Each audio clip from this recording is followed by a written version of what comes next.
The night it happened, I stood at the edge of the VFW hall, steam curling from my coffee, watching old friends trade the same jokes and stories that had filled our winters for decades. I was ready to keep to myself, happy to play the supporting role for Ellie's big night, when Mark's voice, sharp young certain cut straight through the crowd. "Don't talk to my friends." 4 words clear and final, fired across the chatter so loud the band on stage faltered mid-song. Mark looked at me as if I was a stranger crashing his party, not the man who raised his wife, not the man who built the life he married into. I stopped short, my hand hovering over the plate of potato salad I had been fixing for one of the neighbor's grandkids. Every eye near the buffet snapped to me, then away just as quick, no one wanting to be caught in the crossfire. The feeling that followed was slow, like cold rain soaking through a coat. My cheeks burned. My throat tightened. I heard my name whispered in a half-dozen corners, felt the silence ripple down the row of men who'd once called me to fix their broken pipes or clear their drives in February. Bill Jenkins, who borrowed my pickup the year his boy broke his leg, stared into his beer. Ruth Wilkerson, who used to bring over casseroles when Martha was sick, busied herself with napkins. I saw my daughter stiffen at the cake table, her eyes darting between me and her husband. I wanted to smile at her, to shrug it off like a splinter, but my jaw wouldn't move. Inside the hall was heavy with old cologne and Lysol coffee and burnt meat. A child crashed into my leg, giggled, and ran the sound lost in the hush Mark had summoned. The streamer above my head sagged, the tape losing its grip in the humidity, and I thought not for the first time how much of this place I had built with my own 2 hands. The town plaque on the wall had my name etched right beneath the mayor's years of service, boiled down to 12 neat letters. Tonight, all that history seemed to curl and fade under the sharp heat of Mark's pride. I set my plate down, careful not to spill. I remembered the exact spot where Martha and I had danced one New Year's, her head on my chest, the world quiet for once. Gone now, gone with the years, and the patience she used to lend me when the world bit deep. I tried to breathe, but every inhale tasted like defeat. No one came to stand with me. Not a word from the men I'd stood shoulder to shoulder with through blackouts and blizzards, funerals, and football games. I felt smaller than I had in decades. Ellie approached, her voice a tremor. "Dad, I'm sorry." I shook my head, not trusting the ache behind my teeth. I'd been through worse, but never in a room this full, never with so many faces pretending not to see. I drifted outside into the parking lot, bathed in yellow streetlights, the blacktop soft from the afternoon sun. The air was thick with cut grass and the faintest scent of gasoline. I leaned against the hood of my old truck, letting the cold sink into my palms. I remembered every time I'd loaned this truck to neighbors, every scrape and dent a small story of helping. I could still hear Mark laughing behind the glass, his friends gathered close, his voice carrying above the rest. I wondered how a man could be so quick to rewrite the truth, to gather the power of a room with nothing but a glare. A gust of wind rattled the door. That's when I noticed a frame leaning against the shoe rack by the entryway, half hidden under a pile of coats. I knelt down, the ache in my knees flaring, and brushed away a sleeve to reveal the gold seal and black type my name front and center. Thomas J. Fielding, in recognition of a lifetime of service. I stared at it for a long moment. The laughter inside sounded far away, muffled by glass and distance, but I held the frame tight, feeling the weight of it, the stubborn proof of a life that mattered. Inside the party pressed on. I watched my reflection in the glass, saw the gray in my hair, and the lines that ran deep as the creek behind our first house. For the first time that night, I let myself wonder if legacy was something you built, or something that could be torn down in an instant by a careless voice. Mark's laughter rang out sharp and bright. I turned the plaque over in my hands, then straightened my back, a slow decision settling in my bones. Some things were not so easily erased. Before we continue, please subscribe to the channel and let us know where you're listening in the comments. The frame was cold in my hands. The glass faintly smudged my own name, heavy in gold. Inside the VFW, Mark's laughter rose above the music, blending with the scrape of chairs and the clink of bottles, the kind of noise that covers over 100 small shames. I held that certificate tight, standing by the door, watching my reflection blur beneath the harsh fluorescent light. The lines in my face seemed deeper, my eyes smaller and older than the last time I bothered to look. I turned careful not to let my boots scuff the linoleum and drifted back inside. The familiar weight of the hall settled over my shoulders. I caught the edge of a conversation, two men by the punch bowl, men I'd once called friends, whispering about some business deal Mark had brokered. One of them saw me and looked away, pretending to study the pattern on the floor. The sting of it settled deeper than the cold ever could. Ellie stood by the buffet, her face pulled tight, twisting a napkin until it tore. I remembered her as a child, toes curled over my boots as we danced to old records in the living room, her head pressed against my belt buckle, trusting me to keep her upright. The look she gave me now, uncertain, helpless, reminded me of the night Martha passed, when Ellie was the one who held my hand and tried to fill the silence. I thought I'd done right by her, by all of them. But tonight, every kindness felt washed out by the noise of Mark's pride.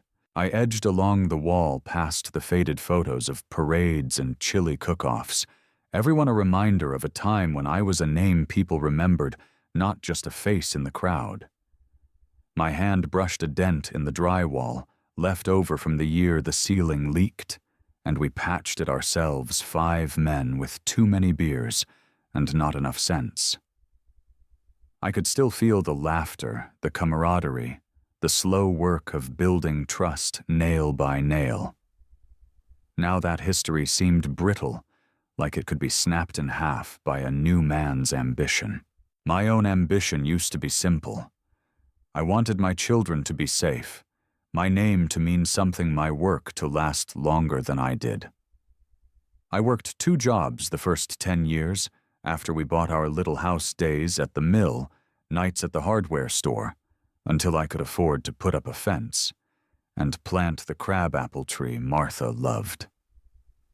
I served on every committee that would have me, drove neighbors to doctor's appointments, sat at too many kitchen tables when tragedy struck.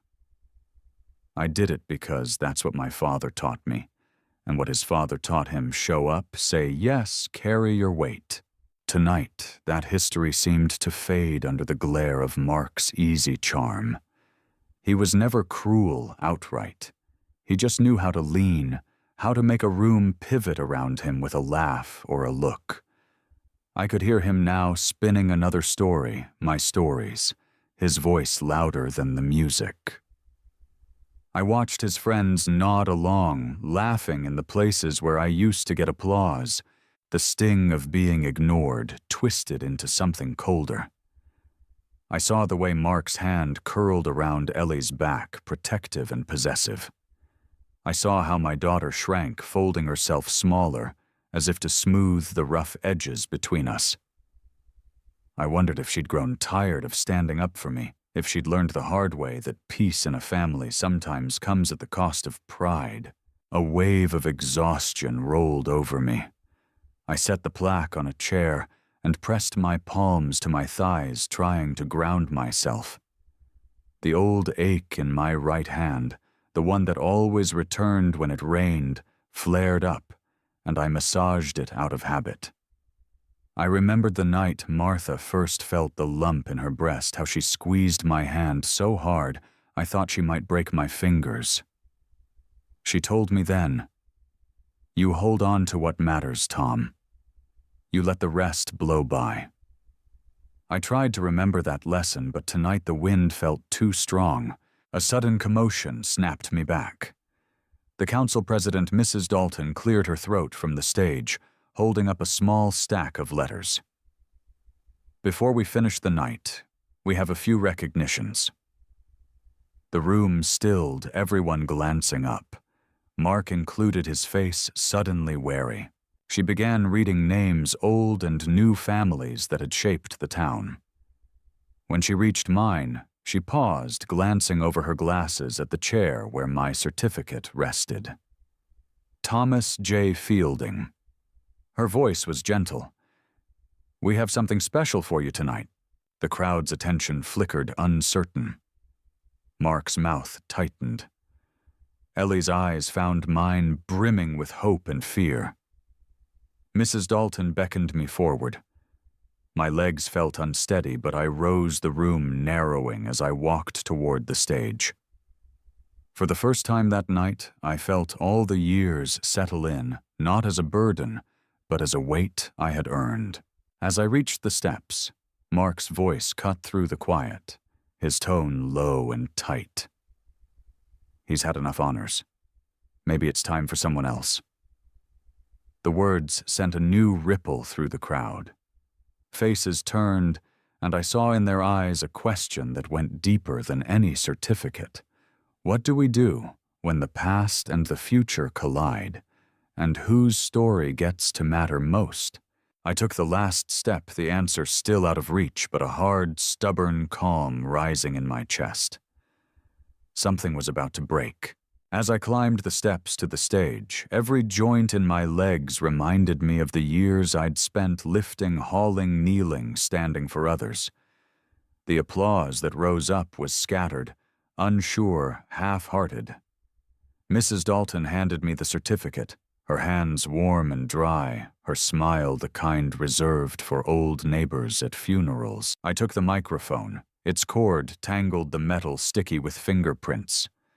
For a moment I looked down at the certificate in my hand, gold letters shining under harsh lights. My name almost foreign to me after a night spent as a shadow. The crowd shifted, waiting for a speech, something to fill the silence Mark's last words had left behind. I started slow.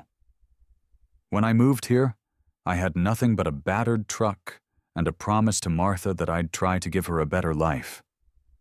I saw heads nod, old friends remembering the years before the town had paved the lot out front, before the new families with money and opinions came. We built what we could. Sometimes it was enough. Sometimes we fell short. My voice was steady, but my chest ached with the weight of what went unsaid. Someone in the crowd coughed, the sound sharp. Mark stood at the edge of the dance floor, arms crossed, jaw clenched. His friends clustered behind him, shifting uncomfortably. One of them, a real estate man I'd once helped get his first loan, wouldn't meet my eyes. Another stared down at his phone, thumbs twitching. They weren't here for me. They were here for Mark. I felt every bit of it, the shift, the drift of allegiance. I saw it in the way Ruth Wilkerson pressed her lips tight, glancing at Mark, like she wanted to apologize for the casserole she once left at my door. I felt it in the way Bill Jenkins patted my back with a limp hand, already moving toward Mark as if I were a piece of furniture he'd outgrown. The rest of my words dried up. I ended the speech with a quiet, "Thank you," then stepped away, the applause weaker than before. I caught Ellie's eye in the crowd. She tried to smile, but Mark's arm around her shoulders held her in place, her body tight with the effort not to betray either of us. Back at my table, the party continued without me. Mark's circle grew louder, stories rising, laughter swelling. I caught my own name on his tongue more than once, each time twisted. Tom's way is old-fashioned, but we can't live in the past. He means well, but he can't keep up. I listened, teeth clenched, as he recast my years of work as stumbling blocks, my advice as interference. Small hurts flared in every direction. Bill asked me if I needed help carrying my plaque to the car, his voice gentle, almost pitying. Ruth mentioned how things had changed since the new blood came to town, but there was something else behind her words, a hint that maybe it was time for the old guard to step aside. A cousin nudged his wife and nodded at me, whispering loud enough that I caught. He just can't let go. Every kindness felt double-edged. Michael stopped by, hands in his pockets, face unreadable. "You okay, Dad?" I nodded, lying out of habit. He looked at me for a long moment, then turned away, joining the group around Mark. My children pulled by the gravity of the future, not the past. I tried to lose myself in the ordinary details, the condensation on the water pitcher, the scrape of shoes on tile, the faded photo of Martha in the corner smiling at a younger version of me. But the more I noticed, the more I felt the ache of being left behind. The hall felt smaller now, the air heavy with the ghosts of old alliances and new ambitions. The music changed louder and faster. Mark took the floor, spinning Ellie once, then drawing her close for a photograph. The flash caught her face, half-turned, lips pressed tight. For a heartbeat, I saw the girl who had once run to me with skinned knees asking for a hug. Now she stood beside a man who rewrote her family's story to fit his own. My hands tightened around the plaque until the glass creaked. A voice from behind me, quiet but certain, reached my ear. "You deserved better, Tom." I turned to see Mrs. Dalton, her face pinched with regret. Some folks forget too easily. Some never learn. Before I could answer, Mark's laughter boomed across the hall, and he lifted a glass in my direction. "To Tom Fielding, proof you can be a legend and still not know when to let go." His toast drew half-hearted applause and a few awkward chuckles. The rest of the room shifted uneasily, no one quite sure whether to join him or stay silent. I met his eyes across the distance, feeling the line drawn in the room. I saw Ellie staring at the floor, her knuckles white on her glass. I knew in that moment that this was no longer about pride or memory. Something deeper was breaking loose. At the back of the room, the doors opened suddenly. Two men in county uniforms stepped in, one holding a folder thick with papers, their faces set and official. The crowd stilled, the air growing tight. The past, it seemed, wasn't done with any of us yet. The sight of the county men in uniform was enough to drain what warmth remained from the hall. Their boots echoed as they crossed the floor, carrying that weight of official business that always made people quiet, even when they knew their hands were clean. Mark's laughter stopped mid-sentence. Ellie's hand flew to her necklace, twisting it the way Martha used to when she was nervous. I watched as the two men made straight for Mrs. Dalton, not bothering with small talk or ceremony. The crowd pressed back, giving them space. I could see questions passing from face to face, who called them, what trouble was waiting at the door. My mind raced through every old memory, the zoning debates, the loan guarantees, the nights I spent at the firehouse, filling out reports by hand. I had always played by the book, but a man my age never stops wondering if something he forgot will come back to claim him. Mrs. Dalton's voice was hushed but clear. "What brings you out tonight, gentlemen?" One of the men, tall with a weathered jaw, pulled out a sheaf of papers. "Town business. Nothing for the whole room, just a matter of records. Mark Thomas, we'd like a word with you. Mark stiffened. The color drained from his face. His friend stepped back, as if afraid whatever trouble had found him might rub off. Ellie's face blanched, caught between fear and embarrassment. I watched her sway, shoulders hunched, caught in a storm not of her making.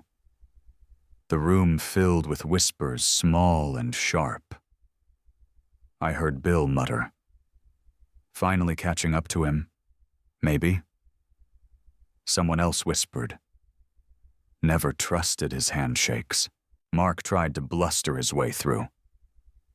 Can this wait? We're in the middle of a family event. The officer didn't blink.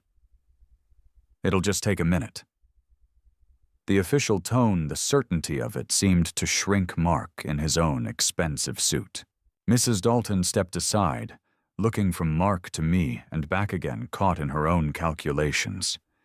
The men led Mark to a side table, laying out forms and quietly explaining what they needed. Mark's voice rose low at first, then higher, pleading his side of some story. The words tangled, desperate, never quite reaching the note of confidence he wore so easily before. The rest of us tried to carry on, but the room had shifted. People gathered in knots, talking in urgent whispers. I felt the eyes flick toward me, measuring, remembering. Ruth came over face-lined voice, low. Tom, you did everything right. You know that I tried to answer, but my throat felt thick. She squeezed my arm and moved on, leaving me with the smell of powder and regret. Ellie found me near the coat rack, her hand cold in mine. Dad, is this about you? Her eyes searched my face, desperate for some old certainty. I shook my head. Not tonight, I told her. Not anymore. She looked at me, unsure, her faith strained but not broken. The memory of Martha pressed close, the way she would hold Ellie in the kitchen humming, while the soup simmered the lessons she taught with quiet words and hard work. Mark's argument grew sharper, drawing everyone's attention. The county men were patient, stone-faced. Mark gestured wildly, his friends shrinking away. I saw in that moment the truth. Ellie refused to name Mark, was always at his most dangerous when he felt the ground moving beneath him. He fought for footing, not with honesty, but with bluster and blame. Michael, who had been silent most of the night, finally stepped forward, his posture wide and protective. Enough, Mark, he said, voice deep and certain. Whatever's going on, you owe people the truth. Mark glared, but Michael didn't flinch. He put a steadying hand on Ellie's back, and for the first time all night she seemed to breathe a little easier. A memory flickered an old Sunday, the church picnic, when Martha had cut her hand, and Mark, newly part of the family, insisted she was fine. Martha had fixed him with a look that could freeze running water. A man shows his worth when things go wrong, not when they're easy, she'd said. I had always thought Mark would learn. Now I wasn't sure. The conversation at the table grew more heated. The officer raised a hand, silencing Mark, and set a copy of the town charter in front of him. Mark stared down at the document chest, heaving his face caught between anger and disbelief. I felt a tight satisfaction, bitter and cold. Suddenly, the door at the back of the hall slammed open again. A woman I recognized from the town office hurried in, clutching another folder, her heels clicking on the tile. She crossed straight to Mrs. Dalton, whispered urgently, and pressed a thick envelope into her hands. The council president's face darkened as she opened it. Her eyes flicked to me, then to Mark. She cleared her throat, voice trembling but loud enough for all to hear. There's new information here, something that concerns both the town and this family. She paused, letting the silence stretch every heart in the room, waiting for the blow to fall. The lights above us seemed to hum a little louder. Ellie squeezed my hand tighter. Mark's eyes darted between the officers, and the envelope sweat beading at his temple. In that suspended moment, the whole of our shared history, grudges, loyalties, debts, and betrayals hung in the air like a storm about to break. Mrs. Dalton looked at me, then spoke the words I'd never thought I'd hear. "Tom, we need you to stay. This concerns your name as much as Mark's." I stayed rooted by the coat rack as Mrs. Dalton clutched the envelope, her knuckles pale against the flap. The hall held its breath. Mark glared at me across the tables, his face pinched and sweaty, trying to muster the old arrogance, but coming up empty. For a moment I felt years older than I was, hollowed out, brittle as dry wood, the old ache in my hip suddenly sharp. Mrs. Dalton broke the seal. Pages slipped free, landing in a fan across the card table. The county man glanced over her shoulder, reading upside down. The silence in the room swelled, voices gone thin and nervous at the edges. Ellie stood beside me, not touching, but close as if her nearness alone might keep the past from swallowing us both. Mrs. Dalton read eyes darting between the paper and Mark. "There's evidence of financial misconduct," she said, her voice steady. "Loans taken in the name of the Fielding family business. Approvals signed by both Mark and Tom Fielding." She looked up at me, her stare sharp. "Did you authorize these, Tommy?" The words hit like a slap.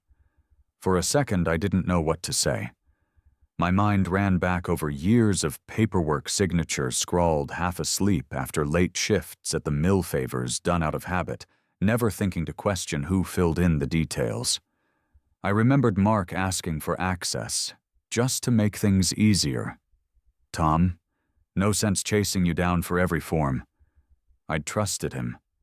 I'd wanted so badly to keep the family together that I signed my name on anything that kept the peace.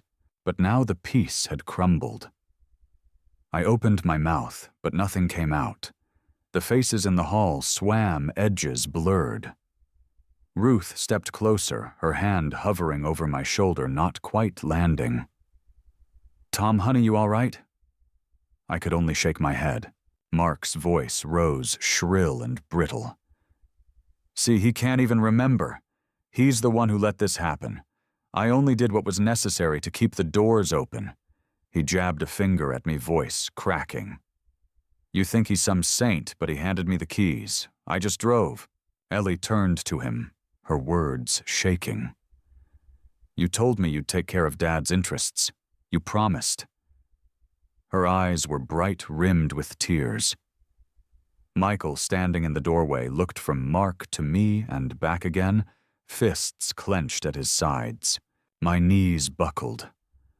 I reached for the folding chair, the certificate slipping from my hand to the floor with a dull thud. For a heartbeat, the whole room blurred. Faces, voices, the overhead lights swimming together. I heard Martha's voice in the back of my mind, gentle and certain, the way she would talk me through storms. "You hold what matters, Tom, but you let go when it's time." I wanted her steadiness, her clarity. All I felt was lost. Memory rushed in. The long hours when Martha was sick and Mark stepped up running errands, managing the business. I'd believed in him. I'd wanted to. But there were moments that didn't add up, checks, missing accounts that never seemed to balance, explanations that shifted from month to month. I'd ignored them, blamed the times, blamed myself for being tired. The pain of betrayal settled deeper than the shame of being fooled. I looked at my hands, the veins raised and blue, the nails stained by work. These hands built the house raised children carried Martha's coffin. I trusted them even when my mind grew foggy. Now they shook. Mrs. Dalton's voice softened. Tom, we need your side. We need to know when you signed what you knew. I tried to remember. Dates blurred. Mark's hand on my back, reassuring papers, slid across the table at night, his voice always confident, always quick. Was I complicit, or just careless? The doubt hollowed me out. Mark seized the moment, stepping forward. You can't pin this on me alone. Tom wanted the business to grow. I was the only one willing to make it happen. He spread his arms, appealing to the room. Everything I did was for the family, for Ellie. Ellie's sob broke through the tension. She sank onto a chair, head in her hands. Michael finally spoke, voice raw. You never did any of it for us. You did it for yourself. He crossed to me, placing a steadying hand on my shoulder, and for the first time all night I felt a glimmer of the old bond that once held us all together. My heart hammered in my chest. I wanted to stand to speak, but my breath came ragged. I closed my eyes, searching for some solid ground in the storm. When I opened them, Mrs. Dalton held up a final sheet, a copy of a check, my signature above Mark's, dated just weeks before Martha died. Do you remember this? Tom? She asked. Her voice was gentle, but the paper trembled in her hands. I stared at the check, the ink looping in the shape of my name. I did remember. I remembered Martha's hand in mine. That night, the fear in her eyes, the way Mark waited in the kitchen pen, ready words practiced. I had signed because I wanted it over, because I believed the man I'd let into my family wouldn't take more than I had left to give. A silence deeper than before swept the hall. The wound was wide open, now raw and undeniable. I felt something shift inside me, a break, a reckoning. I looked up and saw Mark's mask slip just for a heartbeat, revealing the panic behind his bluster. Before anyone could speak again, the county officer cleared his throat, pulling another envelope from his coat. We're not finished here, he said. There's evidence this goes back further than anyone thought.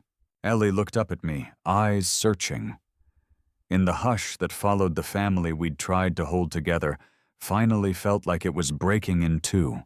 For a long while, I could only sit and listen as the room spun with whispers, anger, and old shame. My body felt hollowed out cold at the edges, my fingers numb around the crumpled certificate on the floor. Every sound seemed louder, the crackle of the PA, the scrape of folding chairs, the cough of someone near the back who'd seen too many winters. Through it all, Ellie's sobs curled into my chest, each one a reminder of what pride and silence can cost a family. I reached for her, but Michael reached first, wrapping his arms around her while casting a glare at Mark so sharp it could have drawn blood. For a moment I felt useless, benched by my own weakness. But then I saw Ellie look up, her eyes rimmed with red, but burning with something fierce.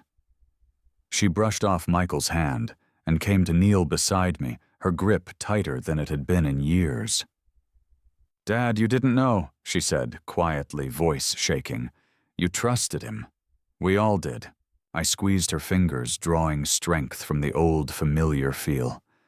Something hard and slow began to gather in my chest. Not rage, not even sadness, but a stubborn pulse that felt like life pushing back up through frozen ground. All my years had taught me this. You either let the cold claim you, or you find a way to move. I sat up straighter, the ache in my back a little less sharp, and looked around the room. Most of the crowd watched with a mix of sympathy and discomfort.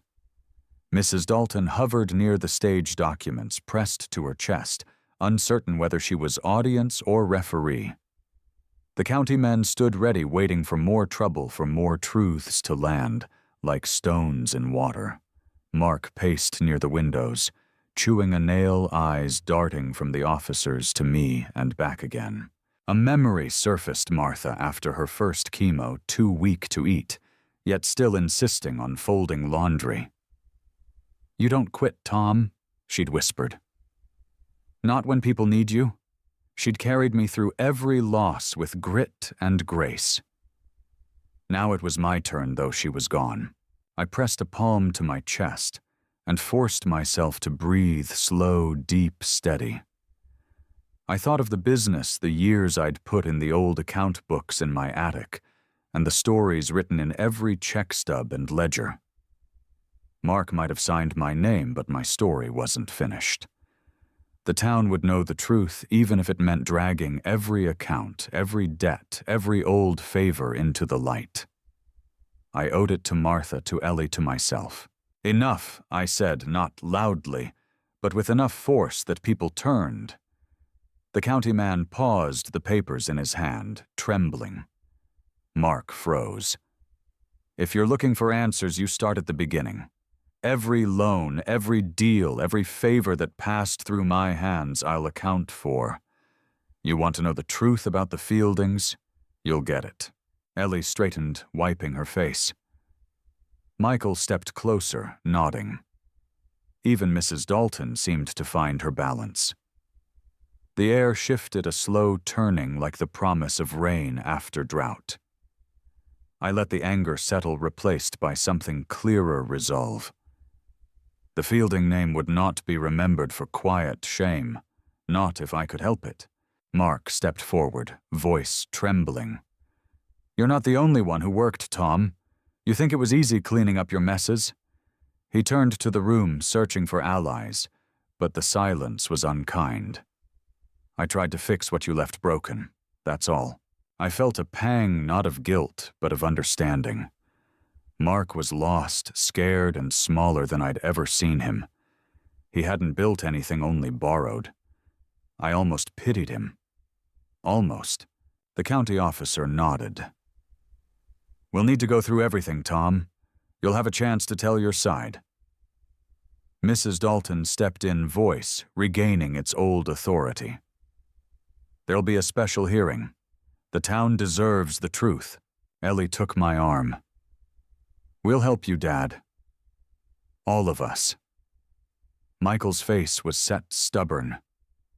For the first time in years, I felt the weight of family press in behind me, holding me up instead of pulling me down. Mark lingered by the window, breathing hard, knuckles white against the sill. He looked out at the street lights, the world he'd tried to control slipping away. For an instant, I saw him for what he was afraid, desperate, haunted by choices that could no longer be hidden. Outside, thunder rumbled the storm, at last rolling in. The wind caught the edge of the open door, slamming it hard enough to rattle the windows and send the certificate on the floor, spinning face up, my name shining under the harsh light. A voice called from the doorway, the town paper's reporter, eyes bright and notebook in hand. "You all might want to hear this. There's more coming out about the business, about the land, about who really signed what." His words hung in the charged air. Mark whipped around, face blanched, panic widening his eyes. I stood slow and deliberate, pulling myself upright with every year I'd earned. The reckoning was only beginning. The sound of the reporter's voice snapped the hall's attention in a way nothing else had. He stepped in, rain dripping from his jacket notepad, already open eyes sharp behind his glasses.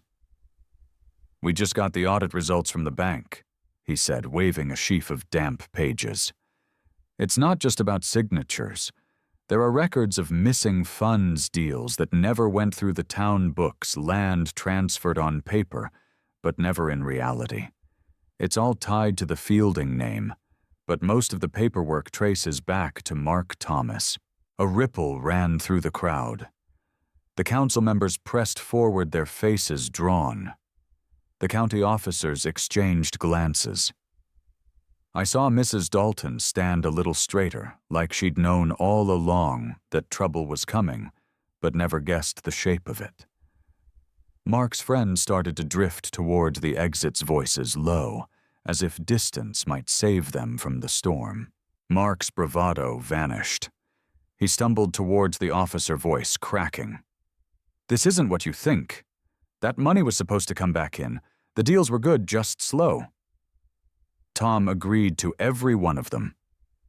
He spun to face me, eyes wild. "Tell them, Tom. Tell them you wanted to expand, that you signed off on every project." I shook my head, my voice carrying more weight than I'd known I still possessed. "I signed what I was given, Mark. I trusted you to handle the details to protect the business and the family name. I see now that trust was misplaced." A hush followed.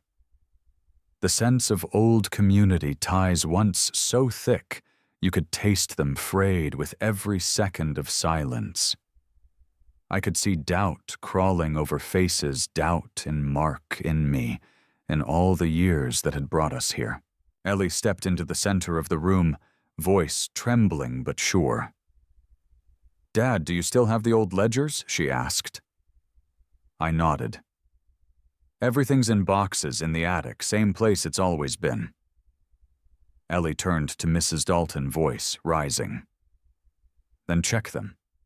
Check every receipt, every note, every signature. If Dad made a mistake, let it be known.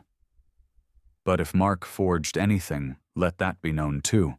Michael stood beside her, his presence an anchor. "I'll bring them down tonight," he said. "No secrets left." The county officer nodded, jotting something in his notebook. "We'll collect them and verify. If the books don't match the bank records, we'll know soon enough." Mark's face went slack, sweat shining at his hairline. He paced the length of the window, fists clenching and unclenching. "You're going to ruin everything," he hissed, barely above a whisper. "You're letting them tear this family apart over old paper and rumors." I met his stare, feeling the years settle in my shoulders, but refusing to look away. What ruins a family isn't truth, Mark. It's the secrets that rot beneath the floorboards. For a moment, the whole room seemed to hold its breath. The reporter scribbled notes, furiously. Council members murmured to one another, and Ellie's shoulders squared, took her place beside me. I felt the old pride return, not for what I'd lost, but for what I was refusing to let be rewritten. Outside, the storm lashed the windows, thunder rattling the glass. Michael left to get the boxes, and the county men followed him out. I watched Mark sink into a chair, head in his hands, the air around him tight and thin. His mask was gone. What remained was just a man caught, no more or less. I stooped to pick up my certificate, the glass cracked from its fall, but my name still clear under the fractured surface. I thought of Martha, of everything we'd built together, and felt her steadiness at my back as if the past was holding me up. Suddenly, Ellie's phone buzzed. She answered, her face changing as she listened.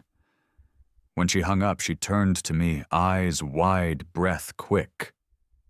The auditor found something else, another account in my name this time. "Mark, what have you done?" Mark's eyes went blank with shock, a gutted animal panic creeping into his voice. "That's not possible," he whispered, voice hoarse. "You weren't supposed to know." The words hit the room like a second clap of thunder. The secrets, it seemed, were still not done with any of us.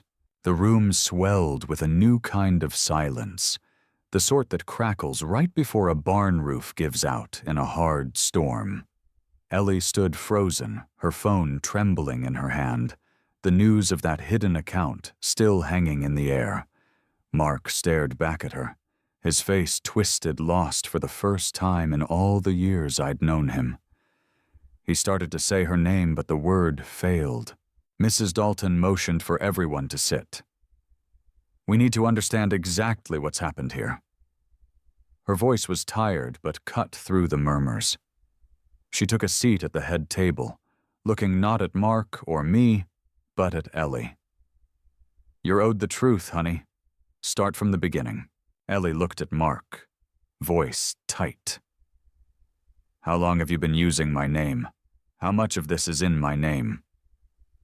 Mark shook his head, blinking fast, a boy caught in a lie too big for him to carry. "It wasn't meant to hurt you. It was just a signature, just paperwork. It was to keep us afloat until the New Deal came through. You wouldn't have noticed if it worked out." "You had no right," Ellie said, tears welling up.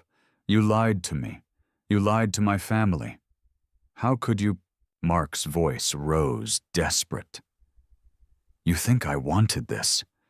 You think it's easy being the man in this family, living in Tom's shadow, being compared to a saint every time I tried to make a decision?"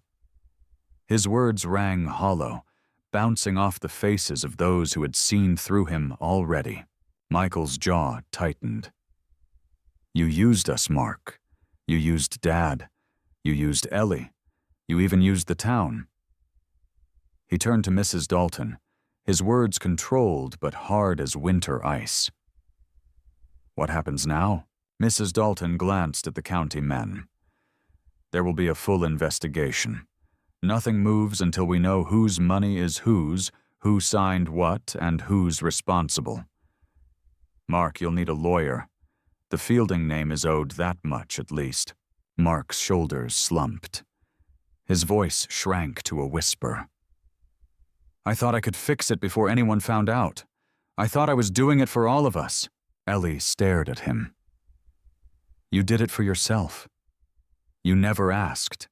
You never trusted us enough to tell the truth." She pressed a hand to her heart as if to steady herself, then turned to me. "Dad, I'm sorry. I should have seen it." I shook my head, 1,000 words unsaid. None of us wanted to believe it. That's how this kind of hurt grows quiet, slow behind closed doors. Mark's hands shook as he stared at the table, unable to look at any of us. "I don't know how to fix this." Michael stepped closer, standing beside Ellie, their unity unmistakable. "Maybe you don't. Maybe this isn't yours to fix anymore." Mrs. Dalton cleared her throat. "It isn't for tonight, but the town will have its say. Every record will be checked, every question answered." Mark finally looked up, his face streaked with sweat and something that looked a lot like fear. "What happens to me?" His voice was small, fragile. Ellie drew a breath, finding strength somewhere deep. "You live with what you did. You own up to it. That's the only way forward now." Lightning flashed at the window, throwing everyone into sharp relief for a heartbeat. The old, the young, the guilty, the broken. My heart pounded in my chest, not with anger, but with a raw, aching relief that the truth was finally loose, and nothing would ever be hidden again. The county officer spoke quietly to Mark and the whole room. "We'll be in touch tomorrow. For now, go home, stay put, and get ready for questions." People started to gather their things, moving quietly, as if afraid to break the spell. Ellie moved to my side, taking my hand in hers, the two of us standing together at last after too many years spent circling around words we'd never said. Michael took her other hand, the three of us anchored together as the storm beat harder at the glass. But as the last of the crowd drifted out, Mrs. Dalton approached, her face grave. She held up one final sheet from the folder, eyes locked on mine. "Tom, this is for you. It's about the land behind the house, the original deed. There's something here you need to see. It could change everything you thought you knew about your father." The room stilled again, and in that instant I felt the weight of another old secret pressing in, as heavy as the storm pounding on the roof. The envelope Mrs. Dalton handed me was thin, but it might as well have been a boulder. I turned it over, the paper soft at the edges, worn from decades in some office drawer. My name was written across the front in the town clerk's neat hand, but inside was something older. Still a faded deed, ink browned and spidery. My father's signature pressed hard into the bottom corner. I traced the lines with my thumb memory, and present overlapping until I wasn't sure which ache was older. The storm had blown itself out.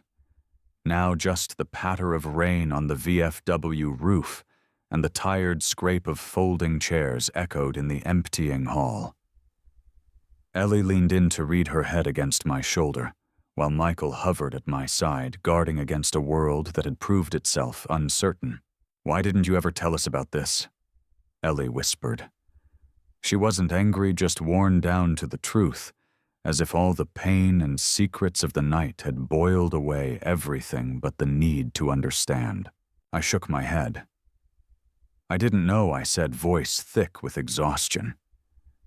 "I suppose a man can live a long time in one place and still be a stranger to his own beginnings." I stared at my father's name, trying to recall the sound of his voice. He'd been a hard man, mostly hands and silence, but he believed in the dignity of work and the value of a promise. The land behind our house, the woods where I taught Ellie to fish the field I'd turned with a borrowed plow, had never really been mine, just a legacy he'd meant to pass on when the time was right. Maybe he thought there'd be a moment when I'd earned it. Maybe he just ran out of days. Forgiveness. The word flickered in my mind, not as a favor I owed Mark or anyone else, but as a stubborn gift to myself. For all my years, I'd tried to hold my family together by sheer force, by doing fixing, paying, absorbing every slight and worry. I thought if I kept working, kept my head down, everything would come right. But the truth was, families don't survive on the strength of one man's hands. They last because someone is willing to tell the truth, to apologize, to stand up after shame and say, "This is what I know, and I'm willing to learn the rest." Ellie squeezed my arm. "You did your best, Dad," she said softly, and for the first time I believed it might be enough. I looked at Michael, and he looked back with that careful, hopeful pride I'd so rarely seen in him since Martha passed. The ache between us was still there, but it was different now, more honest, a line that tethered us together instead of cutting us apart. Justice is a word people throw around when they're angry or when they want someone else to pay for their pain. I used to think justice was as simple as right and wrong, but life doesn't fit in neat ledgers. Sometimes justice is just the courage to face what's been broken, to demand better, but to leave room for mercy, too. I couldn't hate Mark. His choices had scarred us, but so had my silence and my pride. In the quiet, I understood that what I owed him wasn't more blame, but a chance to face his own reckoning just as I had to face mine. Outside, the rain slowed to a steady drip, the world rinsed clean, but never quite the same. The VFW hall was nearly empty now, just the hush of people folding up their hurts and heading out into the dark. I stood and felt the weight of the years, every lesson pressed deep into my bones. My father's land, my children's disappointment and forgiveness, Martha's memory as sharp as a pine needle, my own self-respect battered but still alive. Ellie hugged me, Michael too, the three of us together at the doors, no words left, but the ones we'd earned through the long work of a difficult night. I thought of the trees in that field behind the house, how they bend with every storm, but never let go. Maybe that's all there is to family: bend, don't break, and trust that the roots will hold. I slipped the old deed into my jacket pocket, feeling its edges press against my heart, a new promise, a reminder that my story wasn't finished yet. I opened the door, letting the cool air hit my face, and took one last look at the lights fading inside. Thanks for listening to the story. Don't forget to subscribe to the channel and leave a comment to let us know what you think.